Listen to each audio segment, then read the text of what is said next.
होली का त्योहार।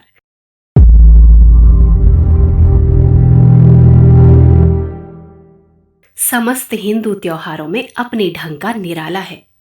वैसे तो ये फसल के तैयार होने के उपलक्ष्य में वासंती नव सश्रेष्ठ यज्ञ का ही परिवर्तित रूप है और आजकल भी में नए अन्न की बालों को भून कर खाना अनिवार्य माना जाता है। पर अब इसमें और भी अनेक सामाजिक तत्वों का समावेश हो गया है। इस त्योहार की सबसे बड़ी विशेषता जो हमको दिखलाई पड़ती है वो ये है कि इसमें सामाजिक समानता का बीज विद्यमान है।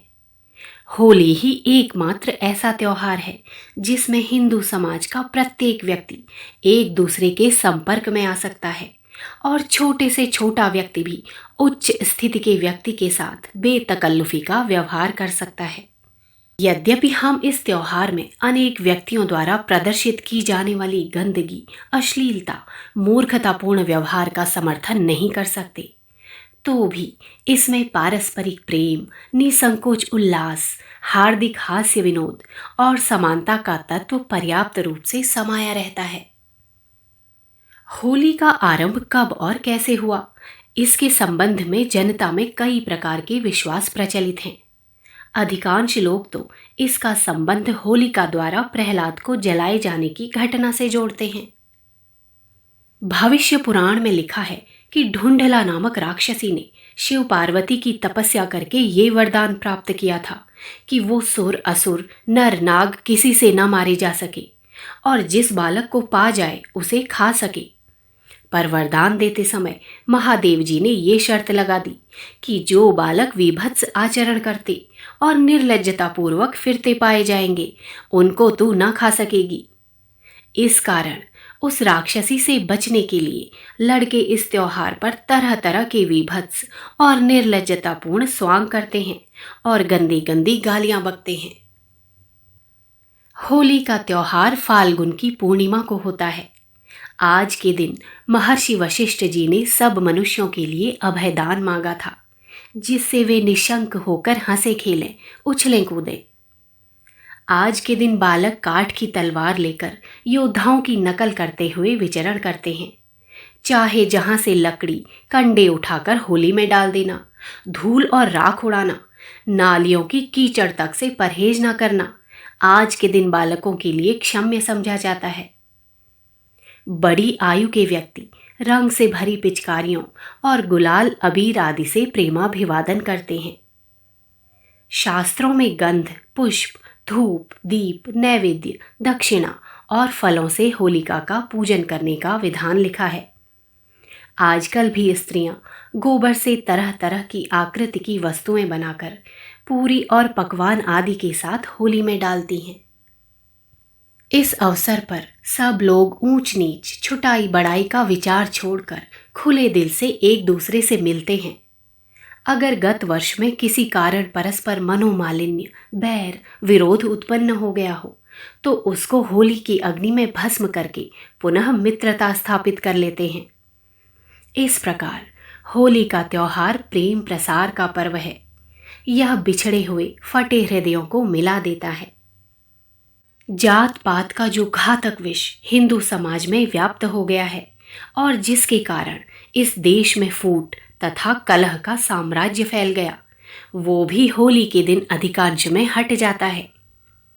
आज का दिन पूर्णतः आनंद और उल्लास का समझा जाता है और किसी रूढ़ी अथवा नियम के कारण लोग उस आनंद को भंग करना पसंद नहीं करते। इस प्रकार यदि विचार पूर्वक देखा जाए तो होली का त्योहार सामूहिकता के भाव की वृद्धि करने वाला तथा संगठन और ऐक्य को सुदृढ़ बनाने वाला सिद्ध होता है। पर जैसा हम पहले बता चुके हैं कि इस अवसर पर लोगों को हंसी मजाक और नियमोल्लंघन की छूट मिलने का ये अर्थ नहीं है कि हम ऐसा आचरण करें जिससे उपर्युक्त उद्देश्य सिद्ध होने के बजाय उल्टा वैमनस्य का भाव उत्पन्न हो अथवा नीच वृत्तियों को जड़ जमाने का मौका मिले। जैसे अधिकांश व्यक्ति होली को नशा करने का दिन समझते हैं और मनमाने ढंग से भांग, शराब आदि का सेवन करके उन्मत्त बन जाते हैं। वे लोग उस अवस्था में ऐसे कृत्य कर डालते हैं जिनसे लड़ाई झगड़े उत्पन्न हो जाते हैं। इसी प्रकार अन्य लोग इस अवसर को काम वासना की पूर्ति का अवसर समझ लेते हैं, जायज नाजायज तरीके से दुराचार में प्रवृत्त हो जाते हैं। आजकल एक कुप्रथा भाभियों से अश्लीलतापूर्ण हंसी मजाक करने की भी समाज में घुस गई है और होली के अवसर पर अनेक व्यक्ति सीमोल्लंघन कर देते हैं। इसी प्रकार अश्लीलतापूर्ण गालियां बकने में भी लोग ऐसी अति करते हैं कि उसका समर्थन कोई भला आदमी नहीं कर सकता। हम सामाजिक उत्सवों और त्योहारों में शासकों द्वारा हस्तक्षेप के पक्षपाती नहीं हैं, पर होली के त्योहार को इन गंदगी और अश्लीलता के शौकीनों ने ऐसा भ्रष्ट कर डाला है कि उसमें सरकार को पुलिस का प्रयोग करना पड़ता है और सैकड़ों आदमी पकड़े भी जाते हैं। पिछले कई वर्षों में इन बुरे रिवाजों के कारण होली के ऐन मौके पर हत्याएं तक हो चुकी हैं।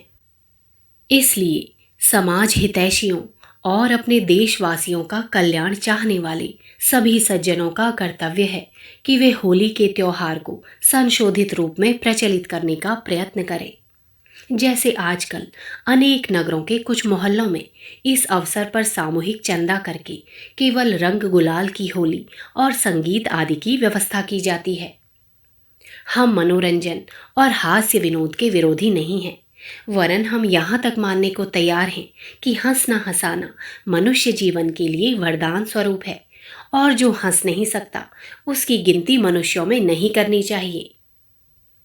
मनोरंजन मानव जीवन का एक परम आवश्यक अंग है और उसके लिए सदैव उचित व्यवस्था की जानी चाहिए। पर इन सब बातों में ये ध्यान रखना अनिवार्य है कि ये कार्य लाभदायक ढंग से किए जाएं, ऐसे तरीके से नहीं जिससे हमारी और समाज की हानि हो। ये ख्याल करना बड़ी बुद्धिहीनता है कि हंसी मजाक गंदी या अश्लील बातों के बिना नहीं हो सकता। इस प्रकार के मजाक तो उस व्यक्ति के पतनकारी भावों या कुरुचि के प्रमाण हैं। बड़े से बड़े विद्वान, त्यागी, तपस्वी, महात्मा, समाज के नेता भी हंसी मजाक करते हैं, पर उनको गंदगी या अश्लीलता का आश्रय लेने की आवश्यकता नहीं पड़ती। अतएव हमको भी होली के अवसर पर इन सभी कुप्रथाओं से बचकर सुरुचिपूर्ण आमोद प्रमोद और मनोरंजन का व्यवहार करना चाहिए। इस समय हमारे समाज में अनेकों त्रुटियां ऐसी उत्पन्न हो गई हैं जिनके कारण हमारी उन्नति का मार्ग अवरुद्ध हो रहा है। उनमें सामाजिक विषमता की भावना भी एक बड़ी प्रधान समस्या है। इसने हिंदू जाति को टुकड़े टुकड़े कर दिया है और इस प्रकार उसकी शक्ति को निर्बल बना डाला है। आजकल बिना एकता के, बिना आंतरिक संगठन के सफलता मिलना असंभव है। हमारे कोई विद्वान नेता कह भी गए हैं, संघ शक्ति कलयुगे। इसी संघ शक्ति के प्रभाव से ऐसी जातियां भी हमको पराजित कर चुकी हैं जो संख्या और योग्यता की निगाह से हमसे कहीं कम थी। इसलिए होली के त्योहार का संदेश यही है कि हम जात पात के कृत्रिम भेद को त्याग कर अपना सामाजिक संगठन वैदिक आदर्श के अनुकूल करें और समाज के किसी व्यक्ति के साथ सामाजिक असमानता का व्यवहार ना करें। इसी उपाय से हिंदू जाति को पुनः नवजीवन प्राप्त हो सकता है। अगर आपको हमारी ये वीडियो पसंद आई हो तो इसको लाइक करें, कमेंट और शेयर ज़रूर करें और हमारे YouTube चैनल ऋषि चिंतन को सब्सक्राइब भी कर